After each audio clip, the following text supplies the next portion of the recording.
ॐ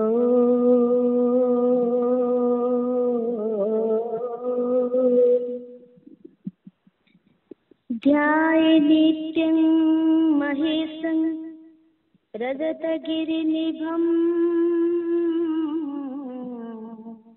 चारुचन्द्रावतंसं रत्नाकल्पजलाङ्गं परशुमृगवरा भीतिहस्तं प्रसन्नं पद्मासनं समन्तास्तुतममरगणे त्रिव्यघ्रकृतेन्दशानं विश्वाद्यं विश्ववन्द्यं निखिलभयहरं पञ्चवक्त्रं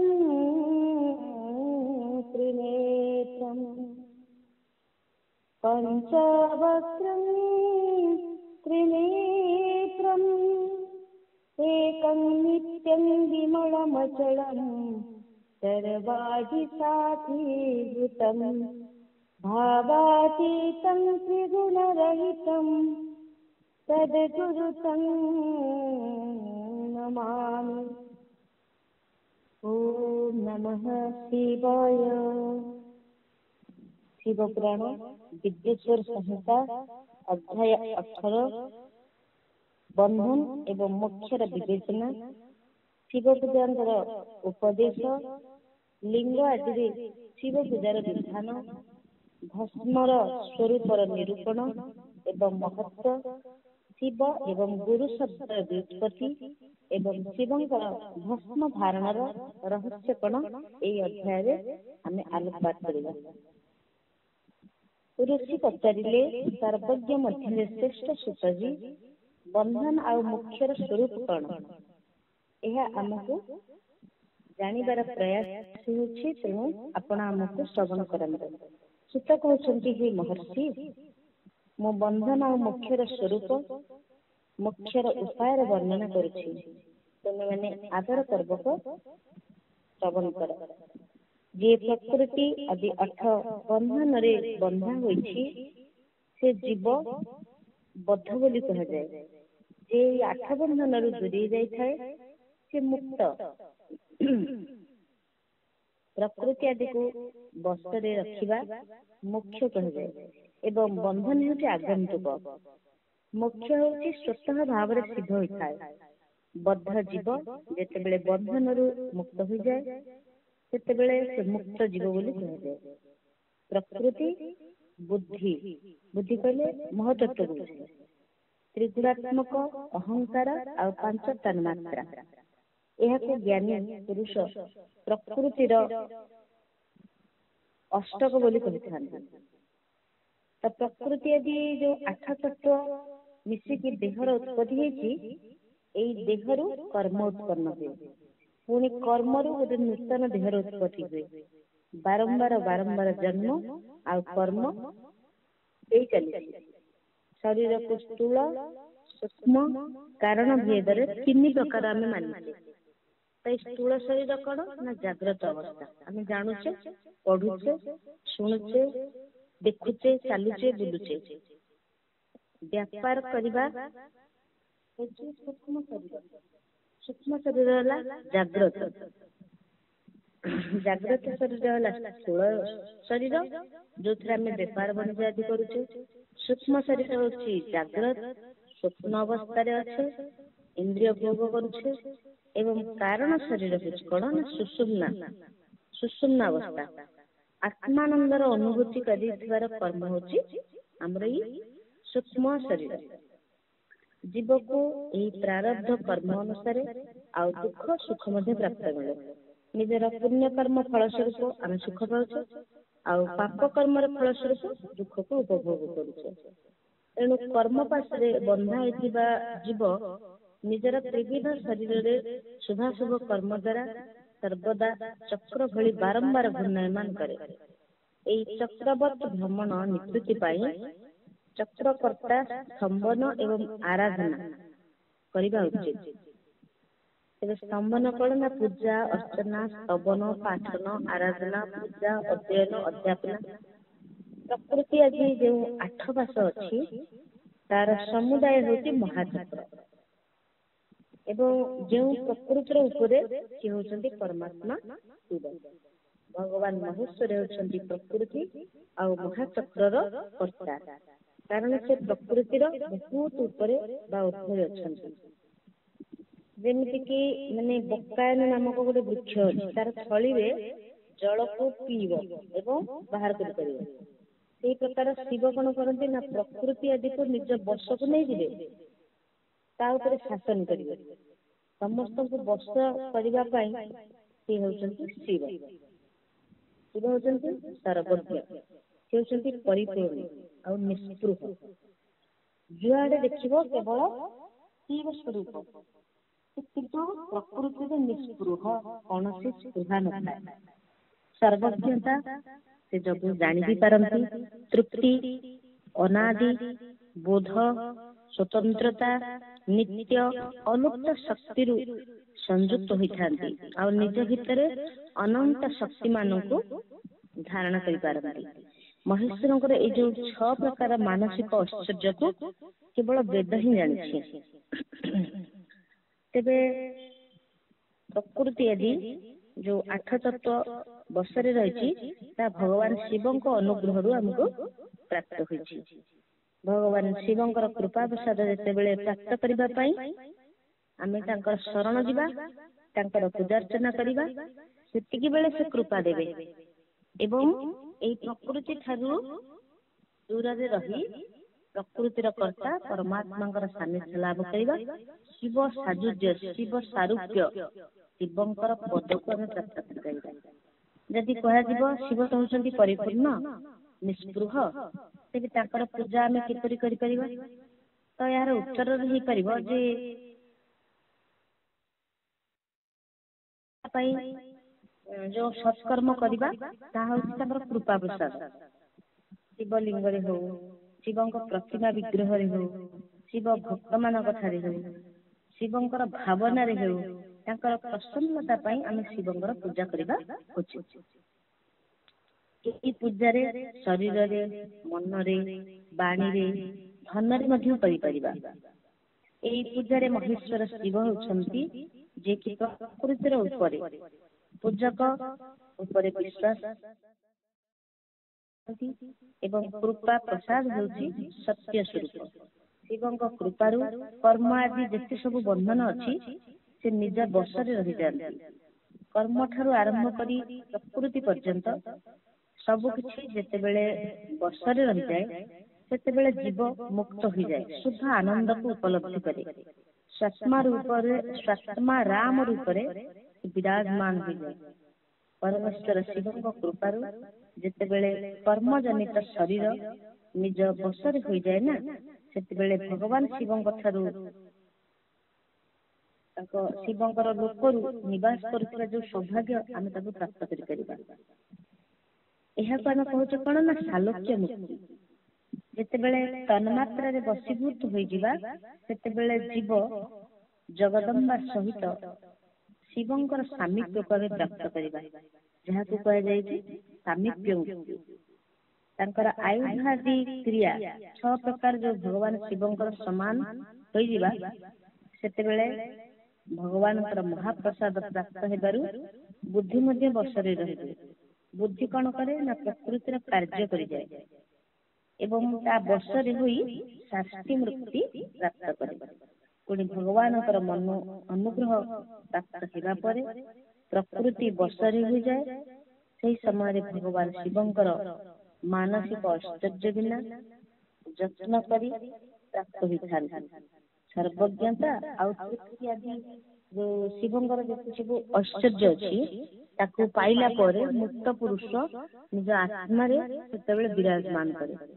ବେଦ ଆଉ ଶାସ୍ତ୍ରରେ ବିଶ୍ୱାସ ରଖୁଥିବା ବିଦ୍ୱାନ ପୁରୁଷ ଏହାକୁ କହିଥାନ୍ତି ସାଯୁଜ୍ୟ ମୁକ୍ତି। ଏହି ପ୍ରକାର ଲିଙ୍ଗ ଆଦିରେ ଶିବଙ୍କର ପୂଜା କରିବାରୁ କ୍ରମଶଃ ମୁକ୍ତି ସ୍ୱତ ପ୍ରାପ୍ତ ହୋଇଥାଏ।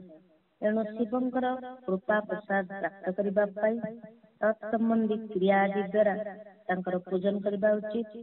ଶିବ କ୍ରିୟା, ଶିବ ତପ, ଶିବ ମନ୍ତ୍ର ଜପ, ଶିବ ଜ୍ଞାନ, ଶିବ ଧ୍ୟାନ ପାଇଁ ସବୁବେଳେ ଉତ୍ତରୋତ୍ତର ଅଭ୍ୟାସ କରିବା ଉଚିତ। ଏହି 5 କର୍ମ ଶିବଙ୍କର ସାନ୍ନିଧ୍ୟ ଲାଭ କରିଥାଏ। ଶିବଙ୍କର ପାଇଁ କ୍ରିୟା, ଶିବଙ୍କ ପାଇଁ ତପ, ଶିବ ମନ୍ତ୍ରର ଜପ, ଶିବଙ୍କର ଜ୍ଞାନ, ଶିବଙ୍କର ଧ୍ୟାନ। ପ୍ରତିଦିନ ପ୍ରାତଃ କାଳରୁ ରାତ୍ରିରେ ଶୋଇବା ସମୟ ପର୍ଯ୍ୟନ୍ତ, ଜନ୍ମ କାଳ ଠାରୁ ଆରମ୍ଭ କରି ମୃତ୍ୟୁ ପର୍ଯ୍ୟନ୍ତ ସାରା ସମୟ ଭଗବାନ ଶିବଙ୍କ ଚିନ୍ତନରେ ହିଁ ଆମେ ବିତେଇବା ଉଚିତ। ସଦ୍ୟଜାତ ଆଦି ମନ୍ତ୍ର, ନାନା ପ୍ରକାର ପୁଷ୍ପରେ ଶିବଙ୍କର ପୂଜା କରିବା ଉଚିତ, ଯାହାକି ଆମେ ଶିବଙ୍କୁ ପ୍ରାପ୍ତ କରିପାରିବା। ଋଷିମୁନି ମାନେ ପଚାରୁଛନ୍ତି, ଉତ୍ତମ ବ୍ରତକୁ ପାଳନ କରୁଥିବା ହିଁ ସୂତଜୀ, ଲିଙ୍ଗ ଆଦିରେ ତ ଶିବଙ୍କର ପୂଜା କରାଯିବାର ବିଧାନ ରହିଛି, ତେଣୁ ସେଇ ଶିବ ପୂଜାର ବିଧାନ କଣ ଆମେ ଜାଣିବା ପାଇଁ ଇଚ୍ଛା ପ୍ରକାଶ କରୁଛୁ। ସୂତ କହୁଛନ୍ତି, ହେ ଦ୍ୱିଜ, ମୁଁ ଲିଙ୍ଗର କ୍ରମରେ ଯଥାବତ୍ ବର୍ଣ୍ଣନା କରିବି, ତୁମେ ସବୁମାନେ ମନ ଦେଇ ଶ୍ରବଣ କର। ପ୍ରଣବ, ଯାହାକି ସମସ୍ତ ଅଭୀଷ୍ଟ ବସ୍ତୁ ମାନଙ୍କୁ ଦେଉଥିବା ପ୍ରଥମ ଲିଙ୍ଗ ଅଟନ୍ତି, ଯିଏକି ସୂକ୍ଷ୍ମ ପ୍ରଣବ ରୂପ। ଆମେ କାଲି ଆଲୋଚନା କରିଥିଲେ, ତ ସୂକ୍ଷ୍ମ ଲିଙ୍ଗ ହଉଛି ନିଷ୍ଫଳ ହୋଇଥାଏ, ସ୍ଥୂଳ ଲିଙ୍ଗ ହଉଛି ସକଳ। ସୂକ୍ଷ୍ମ ଲିଙ୍ଗ ଯେତେବେଳେ ନିଷ୍ଫଳ ରୂପ ହେଇଯାଏ, ସ୍ଥୂଳ ଲିଙ୍ଗଟା ହଉଛି ସକଳ ରୂପ। ପଞ୍ଚାକ୍ଷର ମନ୍ତ୍ରକୁ ସ୍ଥୂଳ ଲିଙ୍ଗ କୁହାଯାଉଛି।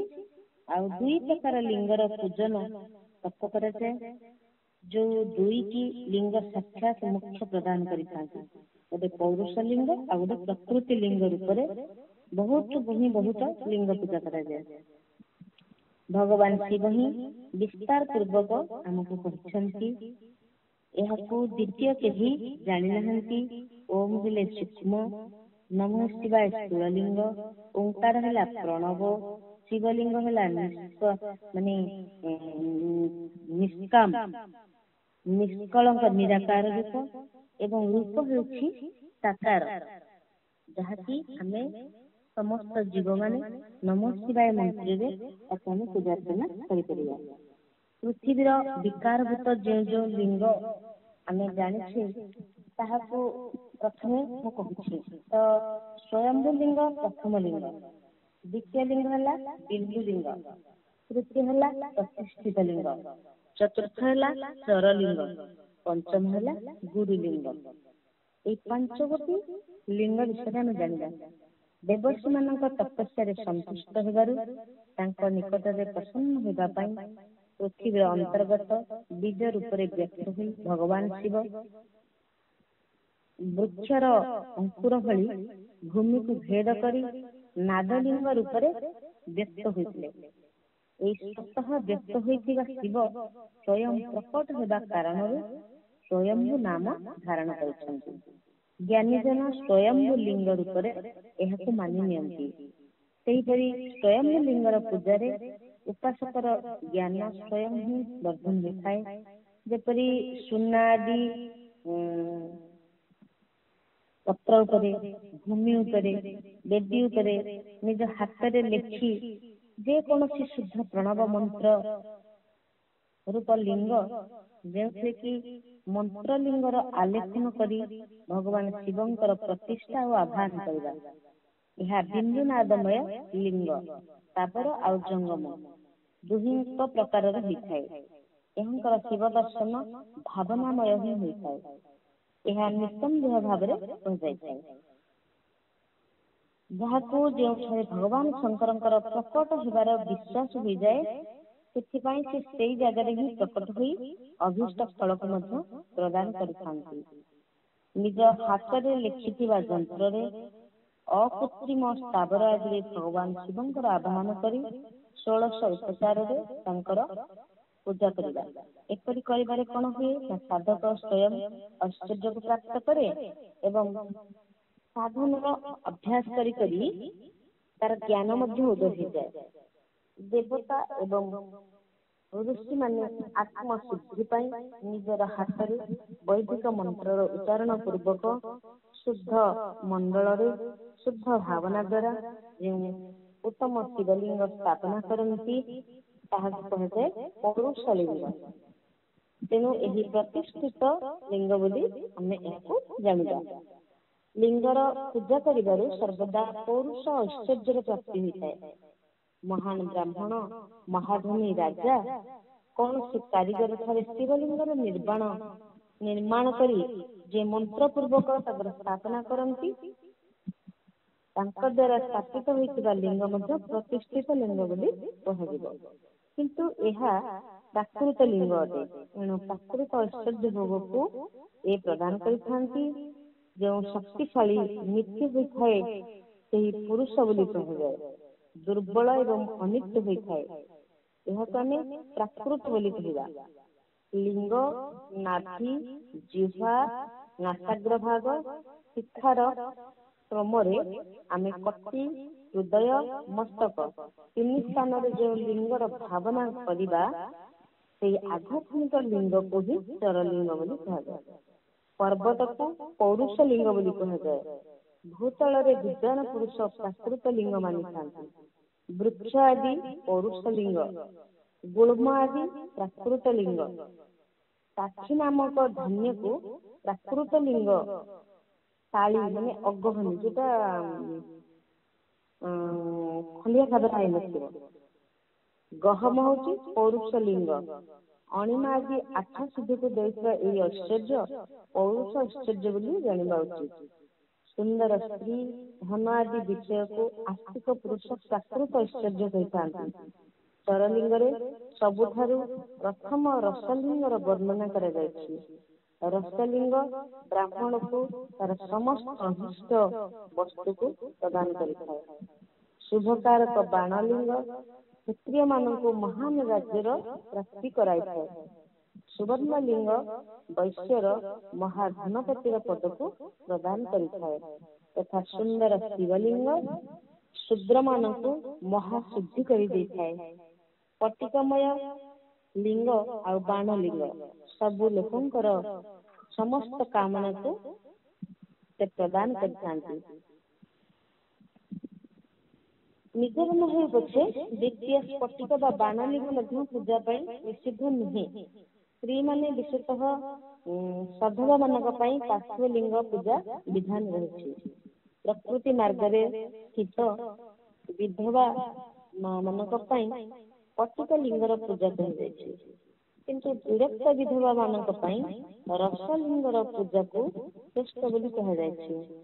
ଉତ୍ତମ ବ୍ରତର ପାଳନ କରୁଥିବା ମହର୍ଷି ମାନେ କଥାରେ ହେଉ, ଜବାବରେ ହେଉ ବା ନିଜର ଯୌବନ ଅବସ୍ଥାରେ ହେଉ, ବୃଦ୍ଧ ଅବସ୍ଥାରେ ହେଉ ଶୁଦ୍ଧ ସ୍ଫଟିକମୟ ଶିବଲିଙ୍ଗର ପୂଜନ ଆଉ ସ୍ତ୍ରୀ ମାନଙ୍କୁ ସମସ୍ତ ଭୋଗ ମଧ୍ୟ ପ୍ରଦାନ କରିଥାଏ। ଗୃହାସକ୍ତ ସ୍ତ୍ରୀ ମାନଙ୍କ ପାଇଁ ତୀର୍ଥ ପୂଜା ଭୂତଳ ଉପରେ ସମ୍ପୂର୍ଣ୍ଣ ଅଭୀଷ୍ଟକୁ ପ୍ରଦାନ କରିଥାଏ।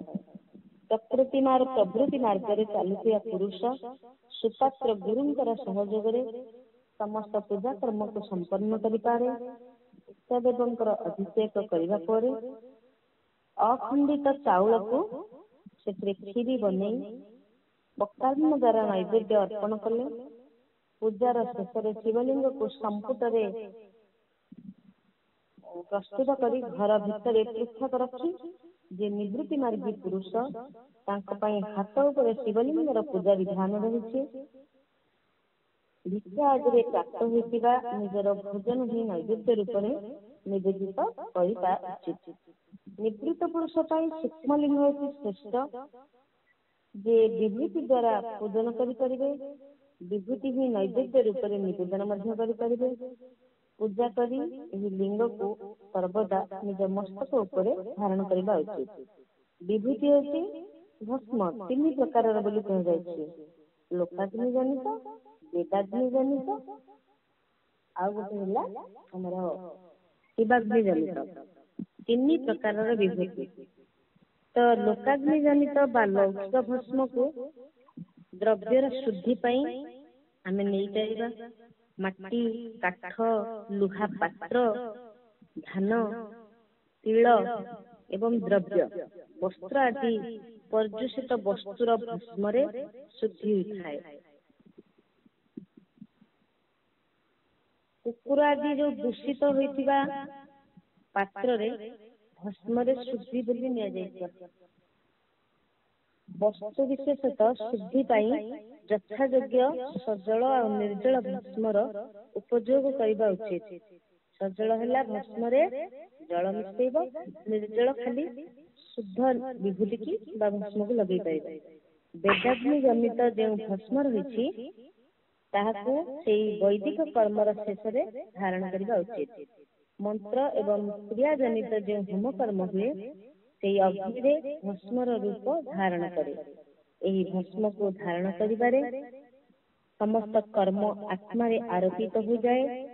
ଅଘୋର ମୁକ୍ତିଧାରୀ ଶିବଙ୍କର ଯେଉଁ ମନ୍ତ୍ର ରହିଛି ତାକୁ ପଢି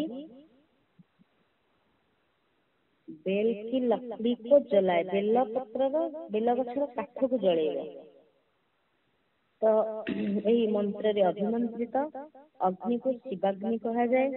ଏହା ଦ୍ୱାରା ଜଳ ଏବଂ କାଠର ଯେଉଁ ଭସ୍ମ ତାହା ହେଉଛି ଶିବାଗ୍ନି ଜନିତ। କପିଳା ଗାଈର ଗୋବର, ଗାଈ ମାତ୍ର ଗୋବରକୁ ସମୀ, ପିପଳ, ପଲାଶ, ବଡ, ଅମଲତାସ, ବେର ମାନେ ବରକୋଳି କାଠର ଶିବାଗ୍ନିରେ ମଧ୍ୟ ଜଳେଇ ଦିଆଯାଏ। ଏହି ଯୋଉ ଶୁଦ୍ଧ ଭସ୍ମ ହୁଏ ଶିବାଗ୍ନି ଜନିତ ତାକୁ କୁହାଯାଏ ଶିବାଗ୍ନି ଜନିତ ବିଭୂତି। କୁଶଳୀ ଅଗ୍ନିରେ ଶିବ ମନ୍ତ୍ରରେ ଉଚ୍ଚାରଣ ପୂର୍ବକ କାଷ୍ଠକୁ ଜଳେଇ ଦିଆଯାଏ। ପୁଣି ଏହି ଭସ୍ମକୁ କପଡାରେ ଭଲ ଭାବରେ ଛାଣି ତାକୁ ନୂଆ କପଡାରେ ଭରି ରଖିବା ଉଚିତ। ତାକୁ ଏକ ଘଡିରେ ଏହି ସମୟ ଉପରେ ନିଜର କାନ୍ତି ଶୋଭାର ବୃଦ୍ଧି କରିବା ପାଇଁ ଏହାକୁ ଧାରଣ କରାଯାଏ। ଏପରି କରୁଥିବା ପୁରୁଷ ସମ୍ମାନିତ ଏବଂ ପୂଜିତ ହୋଇଥାଏ। ପୂର୍ବ କାଳରେ ଭଗବାନ ଶିବ ଭସ୍ମ ଶବ୍ଦର ଏହିପରି ଅର୍ଥ ପ୍ରକଟ କରିଥିଲେ। ଯେପରି ରାଜା ନିଜ ରାଜ୍ୟରେ ସାରଭୂତ କରୁଥିବା ଗ୍ରହଣ କରେ, ଯେପରି ମନୁଷ୍ୟ ଶସ୍ୟ ଆଦିକୁ ଜଳେଇ ବା ରାନ୍ଧି ନିଜର ସାରକୁ ଗ୍ରହଣ କରେ, ସେହିପରି ଜଠର ନଳ ନାନା ପ୍ରକାର ଭକ୍ଷ୍ୟ ଭୋଜ୍ୟ ଆଦି ପଦାର୍ଥକୁ ଭାରି ମାତ୍ରାରେ ଗ୍ରହଣ କରି ଜଳେଇ ଦିଏ। ଆଉ ଜଳେଇଲା ପରେ ତାର ସାର ତତ୍ପର ବସ୍ତୁକୁ ଗ୍ରହଣ କରେ। ସେହି ସାରତର ବସ୍ତୁରେ ସ୍ୱଦେହର ପୋଷଣ ହୁଏ। ସେହି ପ୍ରକାର ପ୍ରପଞ୍ଚ କର୍ତ୍ତା ପରମେଶ୍ୱର ଭଗବାନ ଶିବ ମଧ୍ୟ ନିଜକୁ ଆଘେୟ ରୂପରେ ବିଦ୍ୟମାନ ପ୍ରପଞ୍ଚକୁ ଜଳେଇ ଦିଅନ୍ତି। ଭସ୍ମ ରୂପରେ ସାର ତତ୍ତ୍ୱକୁ ଗ୍ରହଣ କରନ୍ତି। ପ୍ରପଞ୍ଚକୁ ଦଗ୍ଧ କରି ଭଗବାନ ଶିବ ତାହାର ଭସ୍ମକୁ ନିଜର ଶରୀରରେ ହିଁ ଲଗେଇଛନ୍ତି। ରାଖ ଭଭୂତ ବିଭିନ୍ନ ନାମରେ ତାଙ୍କୁ ଆଖ୍ୟାୟିତ କରାଯାଇଛି, ଯାହାକି ଜଗତର ସାର ବସ୍ତୁ ବୋଲି ଗ୍ରହଣ କରାଯାଇପାରେ। ନିଜ ଶରୀରରେ ନିଜ ପାଇଁ ରତ୍ନ ସ୍ୱରୂପ ଭସ୍ମକୁ ଏହି ପ୍ରକାର ସ୍ଥାପିତ କରିବା। ଆକାଶର ସାର ତତ୍ତ୍ୱ ହେଉଛି କେଶ, ବାୟୁର ସାର ତତ୍ତ୍ୱରେ ମୁଖ, ଅଗ୍ନିର ସାର ତତ୍ତ୍ୱରୁ ହୃଦୟ, ଜଳର ସାର ତତ୍ତ୍ୱରୁ କଟିଭାଗ, ପୃଥିବୀର ସାର ତତ୍ତ୍ୱରୁ ଘୁଣ୍ଟନେ ବା ଜାନୁ ପ୍ରଦେଶ ଧାରଣ କରାଯାଇଛି। ଏହି ପ୍ରକାର ସମସ୍ତ ଅଙ୍ଗ ବିଭିନ୍ନ ବସ୍ତୁର ସାର ରୂପ ଅଟେ। ମହେଶ୍ୱରଙ୍କର ନିଜର ଲଲାଟରେ ତିଲକ ରୂପରେ ତ୍ରିପୁଣ୍ଡ ଧାରଣ କରିଥାନ୍ତି, ଯାହାକି ବ୍ରହ୍ମା, ବିଷ୍ଣୁ ଏବଂ ରୁଦ୍ରଙ୍କର ସାର ତତ୍ତ୍ୱ ତିନିଗାର ବିଭୂତିକି ଟାଣିଥାନ୍ତି। ସବୁ ବସ୍ତୁ ମାନଙ୍କର ଜଗତର ଅଭ୍ୟୁଦୟର ହେତୁ ମାନି ନିଆଯାଇଛି। ଏହି ଭଗବାନ ଶିବ ପ୍ରପଞ୍ଚର ସାର ସର୍ବସ୍ୱକୁ ନିଜର ବଶରେ ହିଁ କରିଛନ୍ତି। ଏଣୁ ନିଜ ବଶରେ କରୁଥିବା ଦ୍ୱିତୀୟ କୌଣସି ହୋଇନଥାନ୍ତି। ଯେପରିକି ସମସ୍ତ ମୃଗର ହିଂସକ ମୃଗ ସିଂହ କୁହାଯାଏ ଏବଂ ସମସ୍ତଙ୍କର ହିଂସାକାରୀ ଦ୍ୱିତୀୟ କେହି ମୃଗ ନଥାନ୍ତି। ଏଣୁ ଏହାକୁ ସିଂହ ବୋଲି କୁହାଯାଏ। ସକାରର ଅର୍ଥ ହେଉଛି ନିତ୍ୟ ସୁଖ ରୂପ ଏବଂ ଆନନ୍ଦ। ଇକାର କଣ ହୁଏ ନା ଇକାରର ଅର୍ଥ ହେଉଛି ପୁରୁଷ, ବକାରର ଅର୍ଥ ହେଉଛି ଅମୃତ ସ୍ୱରୂପା ଶକ୍ତି। ସ ହେଲେ ନିତ୍ୟ ସୁଖ ଆଉ ଆନନ୍ଦ, ଇ ହେଲେ ଅର୍ଥ ଆଉ ପୁରୁଷ, ଆଉ ବକାର ଅର୍ଥ ହେଉଛି ଅମୃତ ସ୍ୱରୂପା ଶକ୍ତି। ଯେଉଁ ଶିବ ଶକ୍ତି ଏକ ହୋଇ ନିତ୍ୟ ସୁଖ ଆନନ୍ଦ ପ୍ରଦାନ କରନ୍ତି ସିଏ ହେଉଛନ୍ତି ଶିବ। ଏହି ସମସ୍ତଙ୍କର ସମ୍ମିଳିତ ରୂପ ହେଉଛନ୍ତି ଶିବ ପଦବାଚ୍ୟ। ଏହି ରୂପରେ ଭଗବାନ ଶିବଙ୍କୁ ନିଜର ଆତ୍ମା ମାନି ତାଙ୍କର ପୂଜା କରିବା ଉଚିତ। ଏଣୁ ପ୍ରଥମରୁ ନିଜ ଅଙ୍ଗରେ ଭସ୍ମ ଆମେ ଲେପନ କରିବା। ପୁନଶ୍ଚ ଲଲାଟରେ ଉତ୍ତମ ତ୍ରିପୁଣ୍ଡ ଧାରଣ କରିବା। ପୂଜା କାଳରେ ସଜଳ ଭସ୍ମକୁ ଉପଯୋଗ କରିବା। ଦ୍ରବ୍ୟ ଶୁଦ୍ଧି ପାଇଁ ନିର୍ଜଳ ଭସ୍ମ ବ୍ୟବହାର କରିବା। ଗୁଣାତୀତ ପରମ ଶିବ ରାଜସାଦି ସବିକାର ଗୁଣର ଅବରୋଧ କରନ୍ତି ଏବଂ ଦୂରକୁ ହଟେଇ ଦିଅନ୍ତି। ଏଣୁ ଏସବୁକୁ ଗୁରୁ ରୂପରେ ଆଶ୍ରୟ ନେଇ ରହିବା ଉଚିତ। ଗୁରୁ ବିଶ୍ୱାସୀ ଶିଷ୍ୟଙ୍କର 3 ଗୁଣ ପ୍ରଥମେ ଦୂର କରି ପୁନଃ ଶିବ ତତ୍ଵର ବୋଧ କରନ୍ତି। ଏଣୁ ଗୁରୁ ପଦବାଚ୍ୟ ହୁଅନ୍ତି। ଗୁରୁଙ୍କର ପୂଜା ପରମାତ୍ମା ଶିବଙ୍କର ହିଁ ପୂଜା। ଗୁରୁଙ୍କର ଉପଯୋଗରୁ ବଞ୍ଚି ଯାଇଥିବା ବା ବଳି ଯାଇଥିବା ସମସ୍ତ ପଦାର୍ଥ ଆତ୍ମଶୁଦ୍ଧି କରିବା ଦ୍ୱାରା ପ୍ରାପ୍ତ ହୋଇଥାଏ। ଗୁରୁ ଅଜ୍ଞାନ ବିନା ଉପଯୋଗରେ ଆସୁଥିବା ସବୁ କିଛି, ଯେପରିକି ଚୋର ଚୋରି କରିସାରିବା ପରେ ବସ୍ତୁର ଉପଯୋଗ କରିଥାଏ। ଗୁରୁଙ୍କ ଠାରୁ ବିଶେଷ ଜ୍ଞାନବାନ ପୁରୁଷ ମିଳିଯାଆନ୍ତି ତ ସେ ମଧ୍ୟ ଯତ୍ନ ପୂର୍ବକ ଗୁରୁ ହୋଇଯାଆନ୍ତି।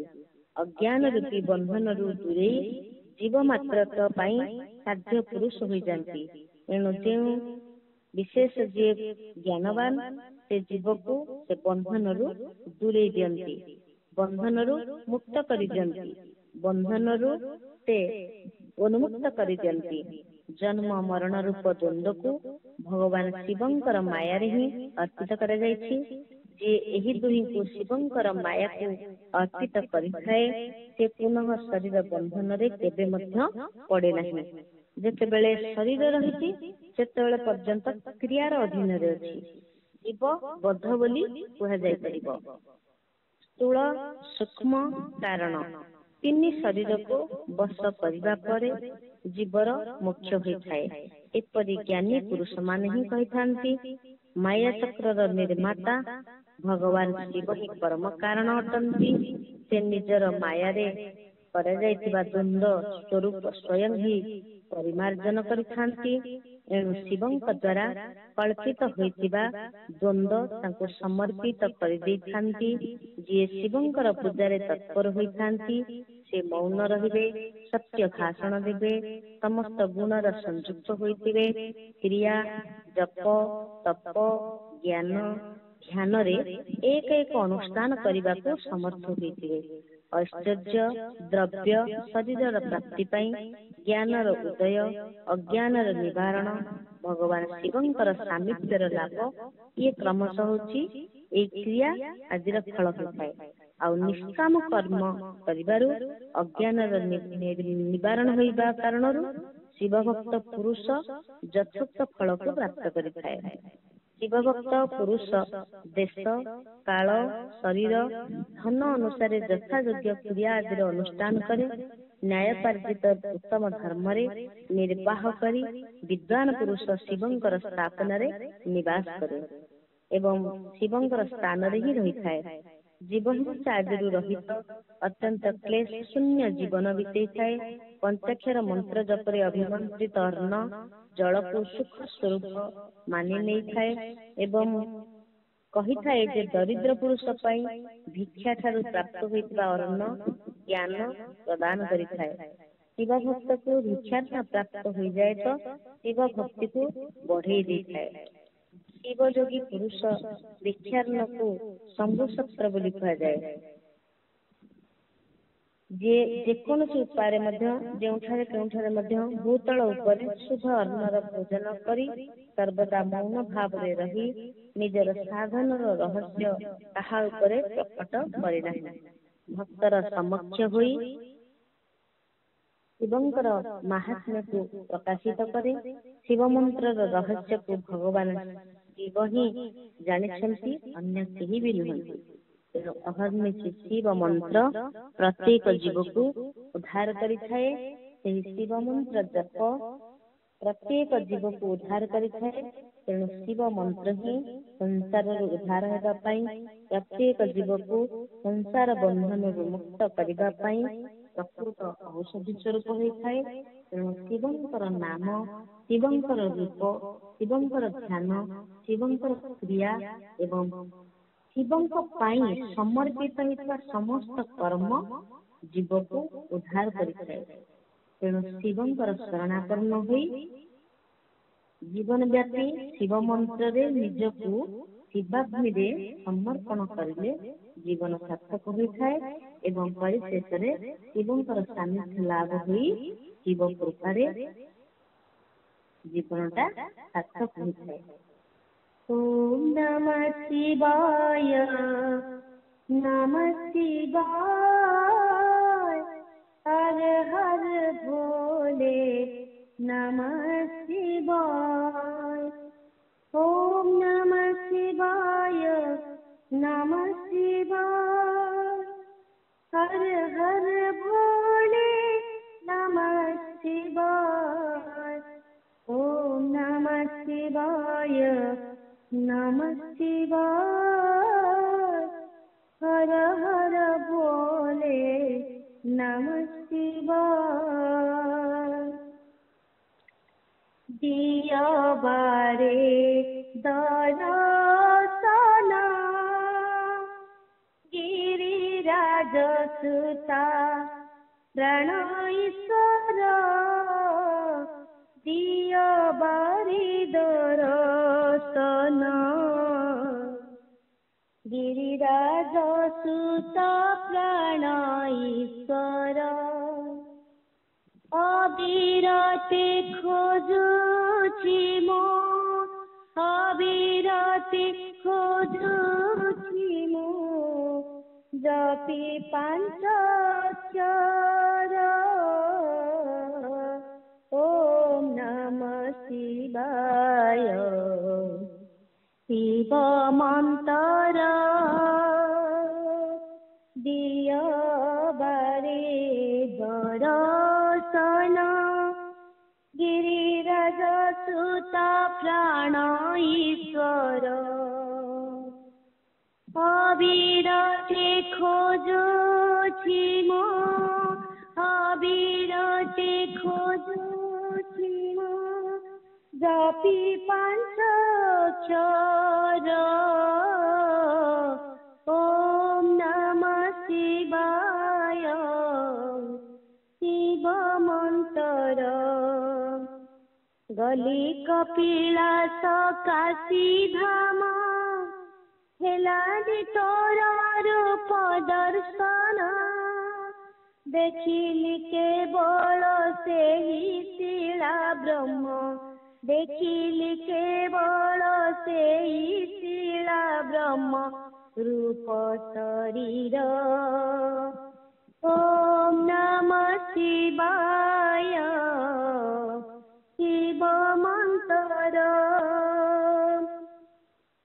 কর্পূর গৌর জিনি শরীর, শিরে জটা কি মনোহর, দ্বিতীয় জন্মার তেজ পুত জাহ্নবী ধার। ওম নমঃ শিবায়, শিব মন্তর। দিয় বারে দর্শন, গিরিরাজ সুতা প্রাণ ঈশ্বর। অভয় মুদ্রা শিব কରରେ, অম্বিকা থিবে বাম কোଳରେ, দিব্য দর্শন মଣିବି অহো ভাগ্য মোর। ওম নমঃ শিবায়, শিব মন্তর। সন্তান বিভূতি শ্রীঅঙ্গে বଳି, মুন্ডরে মালা রুদ্রাক্ষକୁ ଧରି, শোভা কণ্ঠে নাগহার, কটি ব্যাঘ্র অম্বর। ওম নমঃ শিবায়, শিব মন্তর। দিয় বারে দর্শন, গিরিরাজ সুতা প্রাণ ঈশ্বর। ଅବିରତେ ଖୋଜୁଛି ମୁଁ, ଅବିରତେ ଖୋଜୁଛି ମୁଁ, ଜପି ପଞ୍ଚଅକ୍ଷର ଓମ୍ ନମଃ ଶିବାୟ ଶିବ ମନ୍ତ୍ର।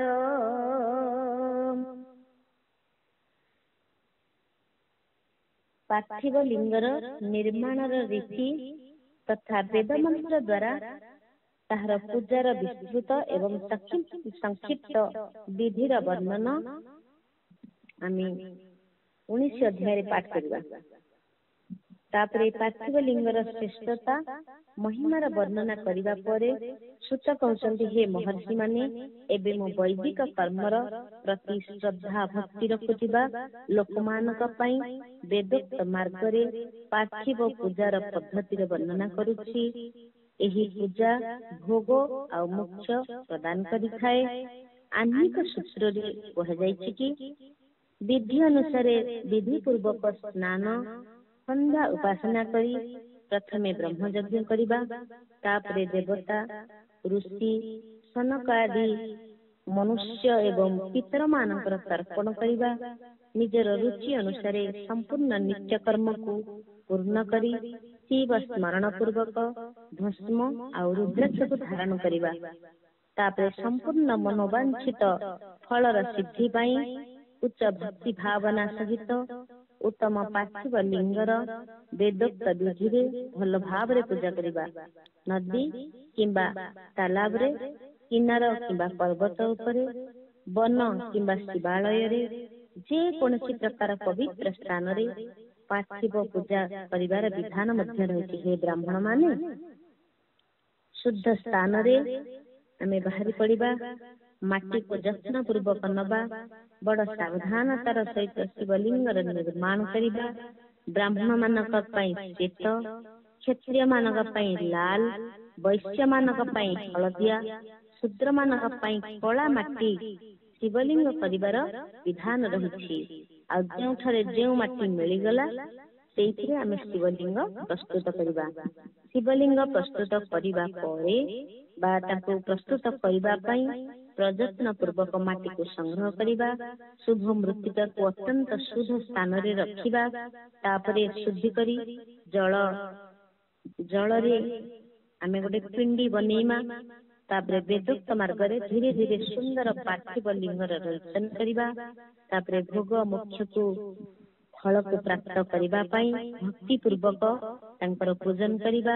ଏହି ପାର୍ଥିବ ଲିଙ୍ଗ ପୂଜା ପରେ ଯେଉଁ ବିଧି ହେଲା ସେଥିରେ ବିଧାନ ପୂର୍ବକ ଆମେ କଥା ହେବା, ବା ତୁମେ ମାନେ ସମସ୍ତେ ମନ ଧ୍ୟାନ ଦେଇ ଶୁଣ, ଯାହାକି ଓମ୍ ନମଃ ଶିବାୟ ଏଇ ଯୋଉ ମନ୍ତ୍ର ଉଚ୍ଚାରଣ କରି ସମସ୍ତ ପୂଜା ସାମଗ୍ରୀକୁ ପ୍ରୋକ୍ଷଣ କରିବା, ଭୂମି ଉପରେ ଜଳ ଛାଡ଼ିବା, ତାପରେ ମନ୍ତ୍ରରେ ଭୂରାଶି ଆଦି ମନ୍ତ୍ରରେ କ୍ଷେତ୍ର ସିଦ୍ଧି କରିବା, ଆପୋସ୍ମାନ ମନ୍ତ୍ରରେ ଜଳର ସଂସ୍କାର କରିବା, ତାପରେ ନମସ୍ତେ ରୁଦ୍ରମନ୍ୟମ ମନ୍ତ୍ରରେ ପଟିକ ବନ୍ଧ ପଟିକ ଶିଳାର ଘେରା ପ୍ରସ୍ତୁତ କରିବା, ନମଃ ସମ୍ଭବାୟତ ମନ୍ତ୍ରରେ କ୍ଷେତ୍ର ଶୁଦ୍ଧି କରିବା, ପଞ୍ଚାମୃତର ପ୍ରୋକ୍ଷଣ କରିବା, ତାପରେ ଶିବଭକ୍ତ ପୁରୁଷ ନମଃ ପୂର୍ବକ ନୀଳଗ୍ରୀବାୟ ମନ୍ତ୍ର ଶିବଙ୍କର ଉତ୍ତମ ପ୍ରତିଷ୍ଠା କରିବା, ତାପରେ ବୈଦିକ ରୀତିରେ ପୂଜା କର୍ମ କରିବା ପରେ ଉପାସକ ଭକ୍ତି ପୂର୍ବକ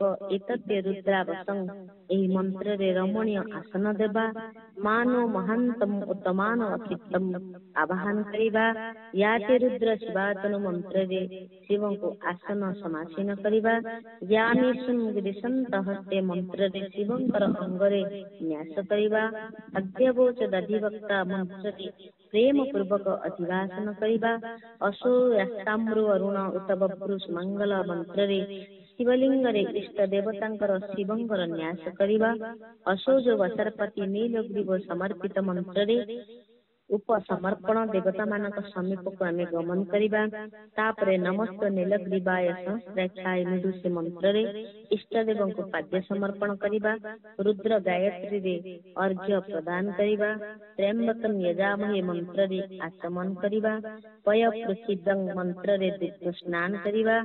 दधिप्राणु अकारी संग मंत्र रे आमे दधि स्नान करिबा। घृत पावा मंत्र रे घृत स्नान करिबा। मधुवाता रुषायते मधुनक्त मधुमात्र एही तीन ऋचा मंत्र रे मधु स्नान सर्पर स्नान करिबा। दुग्धादि 5 वस्तु को पंचामृत कहजाई थाए। तापरे पाद्य समर्पण पई नमस्त नीलग्रीवाय मंत्र द्वारा पंचामृत रे स्नान करिबा। 2 मिनिट पई टिके म्यूट करछि। 2 मिनिट पई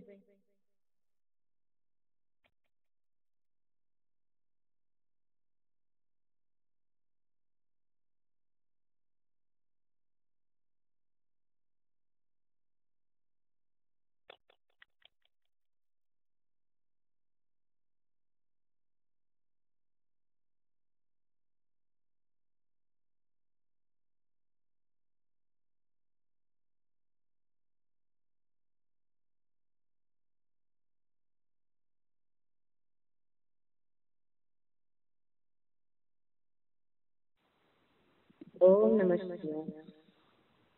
पाद्य समर्पण पाई नमस्त नीलग्रीवाय मंत्र रे पंचामृत करिबा। मानस्त के मंत्र रे शिवंकर कटिबंध बा करधनी अर्पण करिबा। नमो धृष्णवे मंत्र रे उच्चारण करी आराध्य देवों को उत्तरीय देबा। जाते हेतु निरुष्टम मंत्र रे पाठ करी वेदज्ञ भक्त प्रेम रे विधि पूर्वक शिवंग पाई वस्त्र यज्ञ पवित्र समर्पण करिबा। नमः सभ्य नमरे शुद्धि करी पुरुष भगवान शंकर को प्रेम पूर्वक सुगंधित चंदन रोली बा गंध चढ़ेबा। नमस्ताक्षभ्यो नमरे अक्षत बा अरुचल समर्पण करिबा।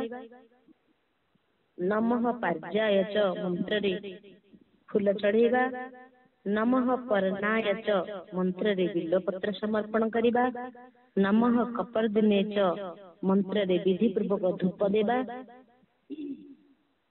नम आसवे मंत्र रे शास्त्रोक्त विधि अनुसार दीप निवेदन करिबा। तापरे हाथ को धोइबा। नमो ज्येष्ठाय मंत्र रे उत्तम नैवेद्य समर्पण करिबा। पूर्वोक्त त्रयंबक मंत्र रे आचमन करिबा। ईमा रुद्राय एही रुचारे फल आमे समर्पण करिबा।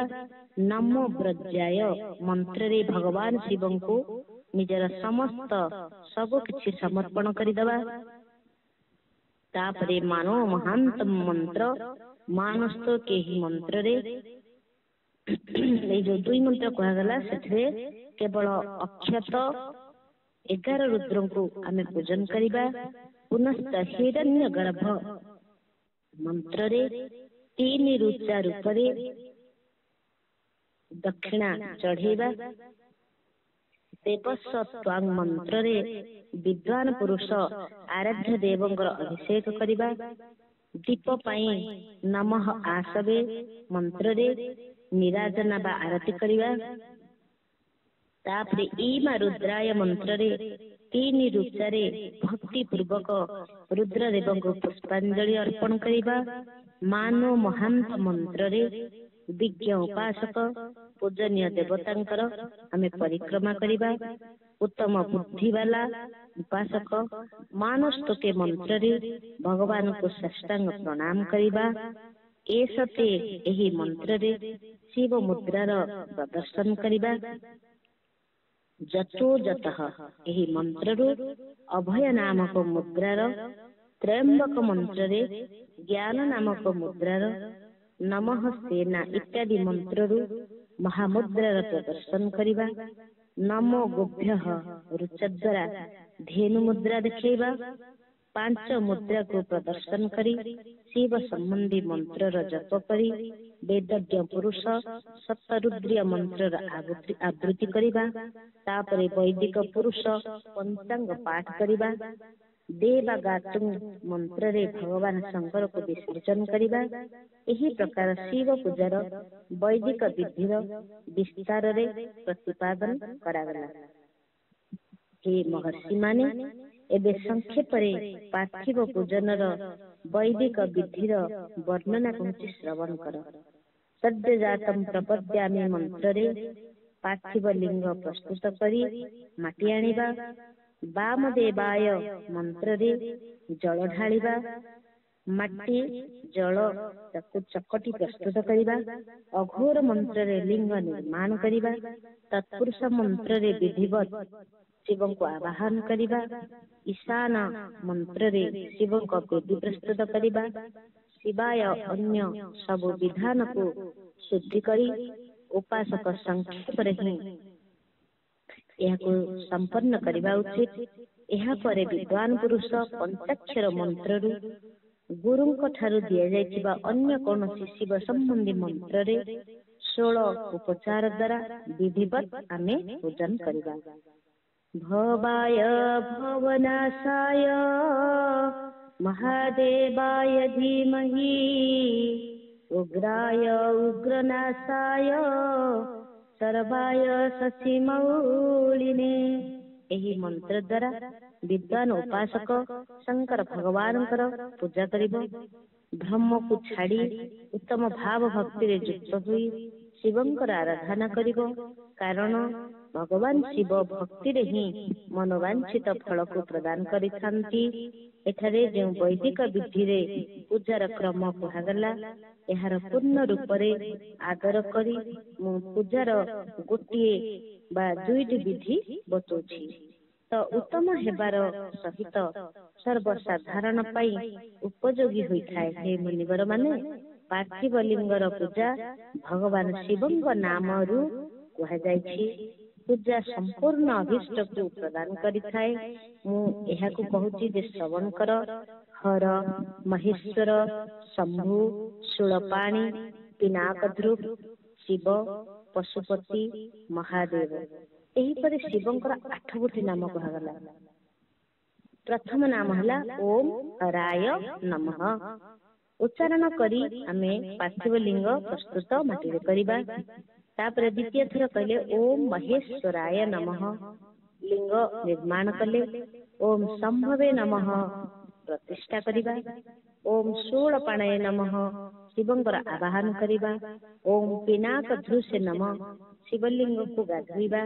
ଓಂ ଶିବାୟ ନମଃ, ଶିବଙ୍କୁ ପୂଜା କରିବା। ଓಂ ପଶୁପତये ନମଃ, କ୍ଷମା ପ୍ରାର୍ଥନା କରିବା। ଓಂ ମହାଦେବାୟ ନମଃ, ବିସର୍ଜନ କରିବା।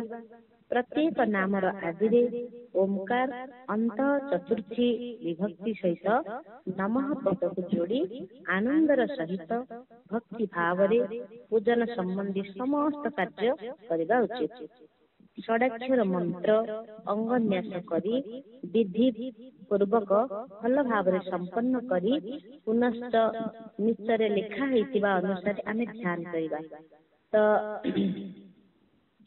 ଯିଏ କୈଳାସ ପର୍ବତ ଉପରେ ଏକ ସୁନ୍ଦର ସିଂହାସନର ମଧ୍ୟ ଭାଗରେ ବିରାଜମାନ ହୋଇଛନ୍ତି, ତାଙ୍କୁ ଆମେ ହୃଦୟ ମଧ୍ୟରେ ଶିବଲିଙ୍ଗକୁ ସାମ୍ନାରେ ରଖି ଶିବଲିଙ୍ଗ ମଧ୍ୟରେ ଆମକୁ ହୃଦୟ ସିଂହାସନରେ ଶିବଲିଙ୍ଗ ଆଉ ଶିବଙ୍କର ସେଇ ରୂପକୁ ଚିନ୍ତନ କରିବା।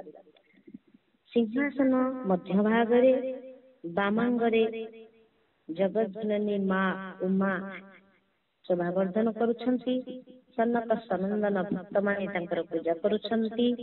ଭକ୍ତଙ୍କର ଦୁଃଖ ରୂପୀ ଦାବାନଳକୁ ନଷ୍ଟ କରି ଅପ୍ରମେୟ ଶକ୍ତିଶାଳୀ ଈଶ୍ୱର ବିଶ୍ୱ ବିଭୂଷଣ ଶିବଙ୍କର ଚିନ୍ତନ କରିବା ଉଚିତ।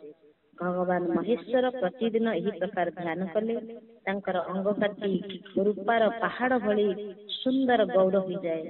ନିଜର ମସ୍ତକ ଉପରେ ମନୋହର ଚନ୍ଦ୍ରମା ମୁକୁଟ ଧାରଣ କରିଛନ୍ତି। ରତ୍ନ ଆଭୂଷଣ ଧାରଣ କରିଛନ୍ତି। ଶ୍ରୀ ଅଙ୍ଗ ମଧ୍ୟ ଉଦ୍ଭାସିତ ହେଇ ଉଠୁଛି। ଚାରି ହାତରେ ପରଶୁ ମୃଗ ବର ଅଭୟ ମୁଦ୍ରା ପ୍ରଦର୍ଶନ କରିଛନ୍ତି। ସେ ସର୍ବଦା ପ୍ରସନ୍ନ ସ୍ମିତ ହାସ୍ୟ ବଦନରେ ଆମକୁ ଅବଲୋକନ କରୁଛନ୍ତି। କମଳ ଆସନ ଉପରେ ବସିଛନ୍ତି। ଦେବତା ମାନେ ଚତୁର୍ଦିଗରେ ଠିଆ ହୋଇ ଦଣ୍ଡାୟମାନ ହୋଇ ତାଙ୍କୁ ସ୍ତୁତି କରୁଛନ୍ତି। ବସ୍ତ୍ର ଭଳି ବ୍ୟାଘ୍ର ଚର୍ମକୁ ସେ ଧାରଣ କରିଛନ୍ତି। ବିଶ୍ୱର ଆଦି ବା ବୀଜ କାରଣ ରୂପ ହୋଇଛନ୍ତି ତଥା ସମସ୍ତଙ୍କର ସବୁ କିଛି ଭୟକୁ ହରଣ କରୁଛନ୍ତି। ତାଙ୍କର 5 ଗୋଟି ମୁଖ ଅଛି। ପ୍ରତ୍ୟେକ ମୁଖମଣ୍ଡଳରେ 3 ନେତ୍ର ବିରାଜମାନ କରିଛନ୍ତି। ଏହି ସୁନ୍ଦର ରୂପକୁ ଆମେ ଧ୍ୟାନ କରିବା। ହରୋ ମହେଶ୍ୱର ଶମ୍ଭୁ ଶୂଳପାଣି ପିନାକଦୃକ୍ ଶିବ ପଶୁପତିଶ୍ଚୈବ ମହାଦେବ ଇତି କ୍ରମାତ୍ ମୃଦାହରଣ ସଂଘଟ୍ଟ ପ୍ରତିଷ୍ଠାନାହಮೇವ ಚ ಸ್ವಪ್ನಂ ದುದನಂ ಚೈವ ಕ್ಷಮಸ್ಯೇತಿ ವಿಸರ್ಜನಂ ಓಂಕಾರಾದಿ ಚತುರ್ಥೇಂತ ನಮೋ ಅಚಿಂತ್ಯನಾದಿ ವಿಕ್ರಮಾತ್ ಕರ್ತವ್ಯಶ್ಚ ಕ್ರಿಯಾ ಸರ್ವಾ ಭಕ್ತ್ಯಾ ಪರಮಯಾ ಮುದಾಂ ಕೈಲಾಸ ಪೀಠಾ ಸನಮಧ್ಯಸ್ಥಂ ಭಕ್ತೆ ಸನದಾದಿಭಿರಭ್ಯರ್ಥಾನಂ ಭಕ್ತಾತಿದಾಬಾನಳಲಹಾ ಪ್ರಮೇಯಂ ಧ್ಯಾಯೇದುಮಂಗೀ ಧ್ಯಾಯೇತು ಅಲಿಂಗಂ ತದಿಶ್ವಭೂಷಣಂ ಧ್ಯಾಯೇ ನಿತ್ಯಂ ಮಹೇಶಂ ರಜತಗಿರಿನಿಭಂ ಚಾರುಚಂದ್ರಾವತಂಸಂ ರತ್ನೋಕಳಪಜಳಾಂಗಂ ಪರಶುಮೃಗವರಾಭೀತಿಹಸ್ತಂ ಪ್ರಸನ್ನಂ ಪದಮಾಸೀನಂ ಸಮಂತಾತ್ ಸ್ತುತರಂ ಮರಗಣೈ ದಿವ್ಯಾಘ್ರಕೃತಿಂ ವಸಾನಂ ವಿಶ್ವಾಜಂ ವಿಶ್ವಬೀಜಂ ನಿಖಿಲಭಯಹರಂ ಪಂಚವಕ್ತ್ರಂ ତ୍ରିନେତ୍ରಂ। ଏହିପରି ଭଗବାନ ଶିବଙ୍କର ସୁନ୍ଦର ମନୋହର ରୂପକୁ ଧ୍ୟାନ କରି ଚିନ୍ତନ କରି ଉତ୍ତମ ପାର୍ଥିବ ଲିଙ୍ଗକୁ ପୂଜନ କରି ଗୁରୁଙ୍କ ପ୍ରଦତ୍ତ ପଞ୍ଚାକ୍ଷର ମନ୍ତ୍ର ବିଧିପୂର୍ବକ ଜପ କରିବା ଉଚିତ। ବିଦ୍ୱାନ ପୁରୁଷ ଦେବେଶ୍ୱର ଶିବଙ୍କୁ ପ୍ରଣାମ କରି ନାନା ପ୍ରକାର ସ୍ତୁତି ଦ୍ୱାରା ତାଙ୍କୁ ସ୍ତବନ କରି ସପ୍ତରୁଦ୍ରୀୟ ପାଠ କରିବ। ତାପରେ ଅଞ୍ଜଳିରେ ଅରୁଆ ଚାଉଳ ଫୁଲକୁ ନେଇ ଉତ୍ତମ ଭକ୍ତି ଭାବରେ ମନ୍ତ୍ର ପାଠ କରି ପ୍ରେମ ପ୍ରସନ୍ନତା ସହିତ ଶଙ୍କର ଭଗବାନଙ୍କୁ ସେ ପ୍ରାର୍ଥନା କରିବେ। ଏହି ପ୍ରାର୍ଥନାରେ କୁହାଯାଇଛି ଯେ ସମସ୍ତଙ୍କୁ ସୁଖ ଦେଉଥିବା କୃପାନିଧାନ ଭୂତନାଥ ଶିବ, ମୁଁ ଆପଣଙ୍କ ଗୁଣରେ ହିଁ ମୋର ପ୍ରାଣ ବସି ରହିଛି। ଆପଣଙ୍କର ଗୁଣ ହିଁ ମୋର ପ୍ରାଣ, ମୋର ଜୀବନ ସର୍ବସ୍ୱ। ମୋର ଚିତ୍ତ ସର୍ବଦା ଆପଣଙ୍କ ଚିନ୍ତନରେ ଲାଗିଯାଉ। ମୋ ଉପରେ ପ୍ରସନ୍ନ ହୁଅନ୍ତୁ, କୃପା କରନ୍ତୁ। ହେ ଶଙ୍କର, ମୁଁ ଅଜାଣତରେ ଜାଣି ବୁଝି କରି ଯଦି ବି କିଛି ଆପଣଙ୍କର ଜପ ପୂଜନ କରିବାରେ ଆପଣଙ୍କ କୃପାରୁ ସଫଳ ହୋଇଥାଏ, ହେ ଗୌରୀନାଥ, ମୁଁ ଆଧୁନିକ ଯୁଗର ମହାନ ପାପୀ ପତିତ, ଆପଣ ସର୍ବଦା ସବୁବେଳ ପାଇଁ ପରମ ମହାନ ପତିତ ପାବନ ଅଟନ୍ତି। ଏହି କଥାକୁ ବିଚାର କରି ଆପଣ ଯେପରି ଚାହୁଁଛନ୍ତି ସେପରି କରିଦିଅନ୍ତୁ। ହେ ମହାଦେବ, ହେ ସଦାଶିବ, ବେଦ ପୁରାଣ ନାନା ପ୍ରକାର ଶାସ୍ତ୍ରୀୟ ସିଦ୍ଧାନ୍ତ ବିଭିନ୍ନ ମହର୍ଷି ମାନଙ୍କ ଦ୍ୱାରା ଏବେ ପର୍ଯ୍ୟନ୍ତ ଆପଣଙ୍କୁ ପୂର୍ଣ୍ଣ ରୂପରେ ମୁଁ ଜାଣିନାହିଁ, ପୁଣି ମୁଁ ଆପଣଙ୍କୁ ବା କିପରି ଜାଣିବି? ହେ ମହେଶ୍ୱର।